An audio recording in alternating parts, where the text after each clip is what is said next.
weirdos!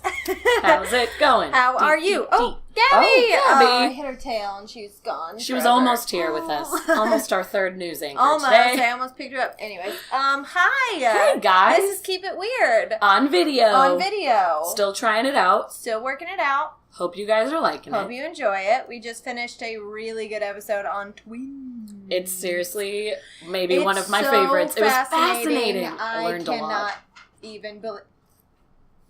I cannot even believe how fascinating it was. It was crazy. We all learned so much, and every story that we heard, it was each of us gasping in terror. Like, that can't be real. Yeah, Liar. I learned so much. Yeah, it was really cool. But anyways, welcome to our news segment. This Week in Weird! Weird.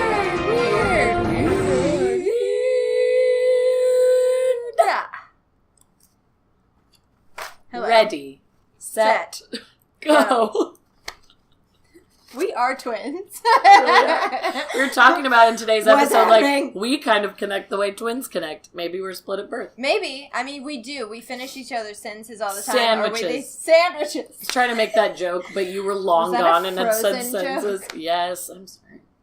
Anyway, what's the first story, Ashley? The first story is not really a story. Oh, it is, but it's just kind of something that we've talked about several times before, and I wanted to bring it up. So, forensics have confirmed that the person buried in H.H. Holmes' tomb is, in fact, America's first serial killer. It is H.H. Holmes. No! I know! So badly to be somebody. I wanted it to be someone else. I wanted it to be like a just dude. Just like random Joe Schmo. The random dudes that H.H. Holmes could have lived longer and killed more people and lived a crazy life. That's dark.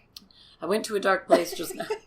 I just wanted to believe that he truly pulled it off. I know. So there's like a 100-year-old rumor that H.H. Holmes had paid off a prison guard, and when he was executed, it actually wasn't him, and his body wasn't the body that was buried there, but it is. So, huge bummer. But, so, they couldn't get DNA from the body, which is crazy. It's because you know how he had some like crazy burial requests that he like be buried in a box that's like filled with cement, and then like there's also cement surrounding the box and like all this crazy stuff. And I also don't think he was embalmed correctly. Okay. So basically, the body was just decayed. It was just like bleh. So there's just like nothing. But his left. mustache was still there. That happened with Salvador Dali. Salvador Dali, they had to unearth him. I don't know if you've heard this story, because a woman is claiming to be his daughter and like wants the rights to all of his money, which it sounds like she's a kooky lady. She actually like might be correct. It might be his daughter. It's all in court right now, being figured out. But that was like the coolest thing, was they unearthed him and his mustache was like perfect. That's hilarious. I just thought it was cool. Yeah, his mustache is still there. But basically they weren't able to, and his clothes were great. Clothes were perfectly preserved, but the body wasn't. So they had to rely on his teeth to confirm his identity. And if you guys know, like, dental records aren't actually infallible proof of identity. Oh, I didn't know that. But the thing is, they were close enough that it's not. Usually dental records are pretty, I mean... Are they considered at least pretty accurate? Yeah, like, they are pretty accurate. Well, because the thing is it depends. It depends on if you've had work done. That is valid. I know a person in Southern Illinois who's like has perfect teeth. I don't understand it. Has perfect teeth. Does not go to the dentist. Like has had like a cleaning twice and like has no cavities. And it's like they don't have a dental record.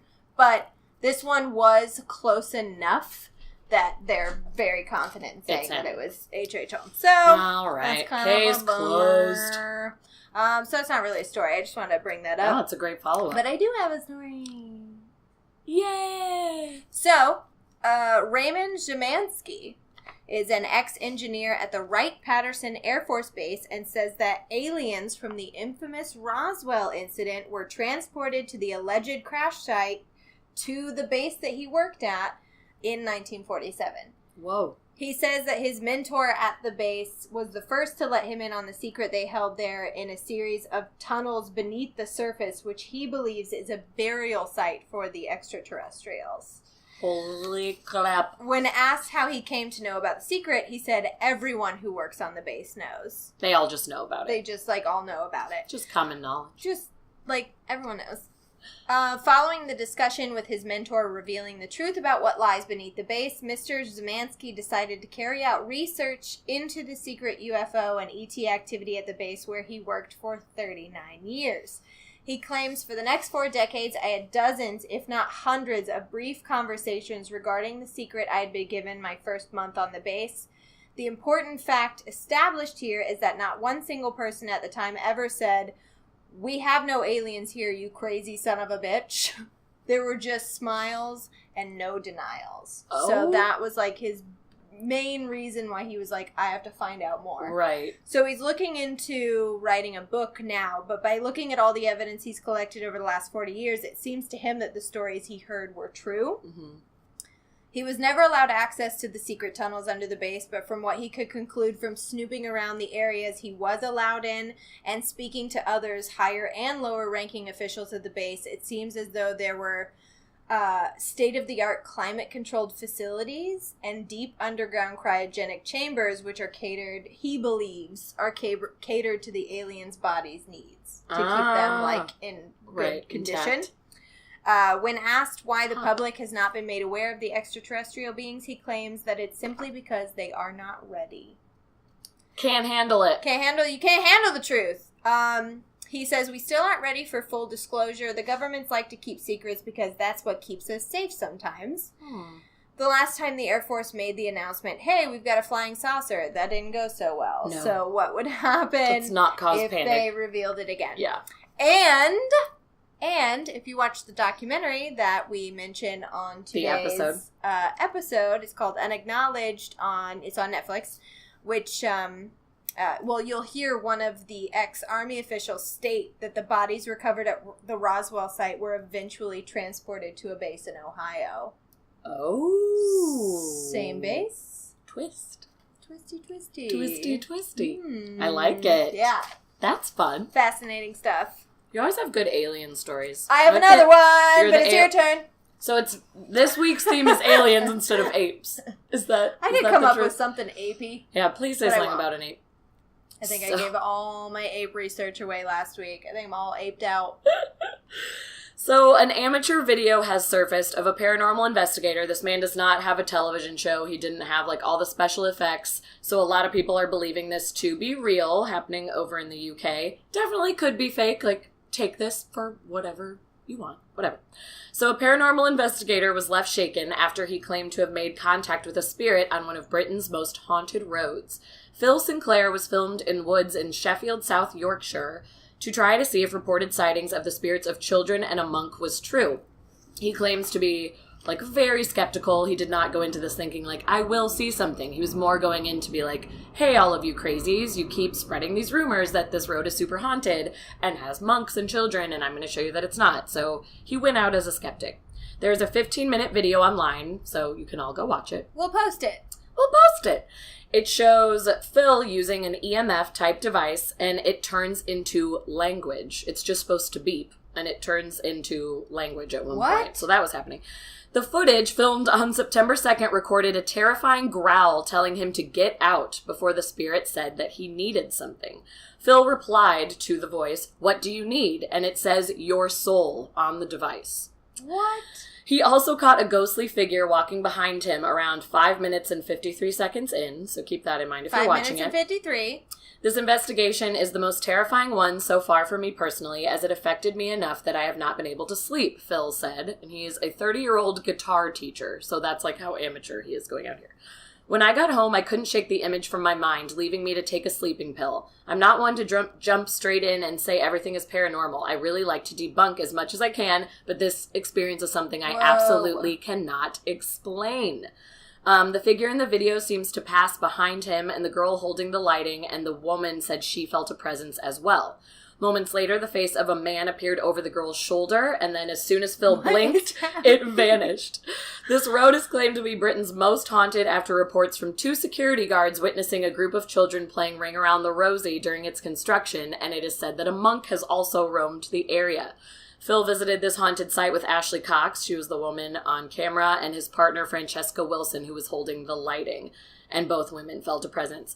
The group also, recording the device, picked up the words hate and get out, leaving them to call it a night, and ended the investigation. Phil hosts paranormal investigations on his YouTube page, but this particular video has been viewed the most. He doesn't typically get a lot of views because he's not like a big timer. He's like us. Exactly. Just amateur. But he's been getting a lot of views on this one. In the description he wrote, I literally struggle to find the words to describe what I just witnessed during this investigation. I will be left with an image I will never forget. I feel that I made contact with multiple spirits, either children or a male. I can't help to think I was dealing with an evil presence telling me to get out.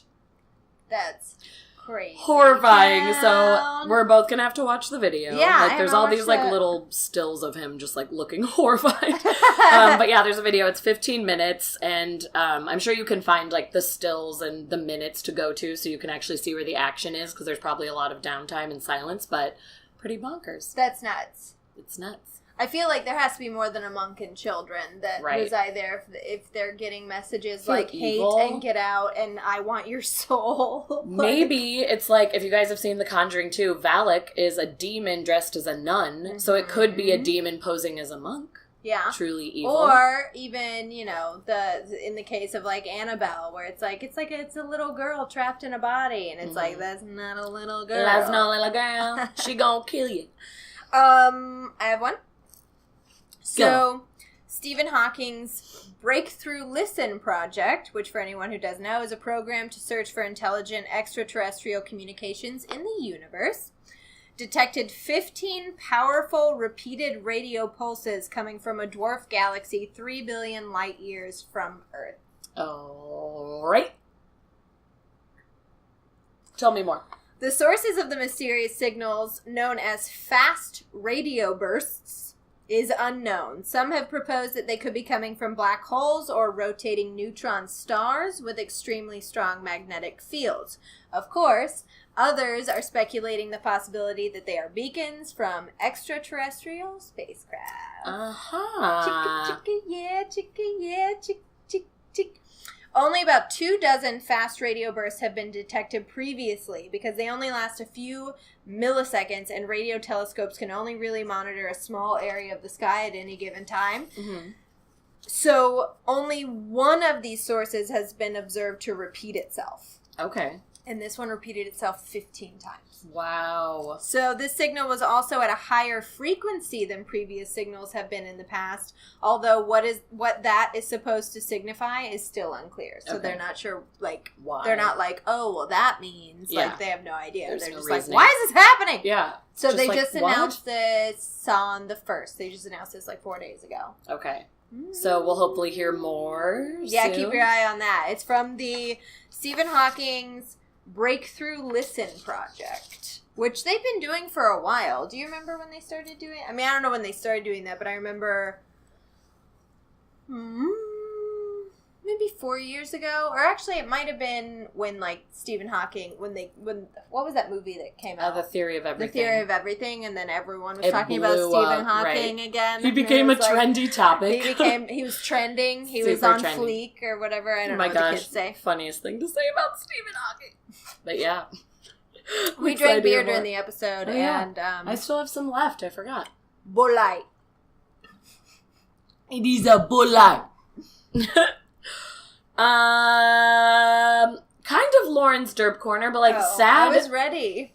It's like kind of sad as well, but also like, who really cares? Well, I care. Never mind. Well, announce it. Listen, Lauren's derp corner.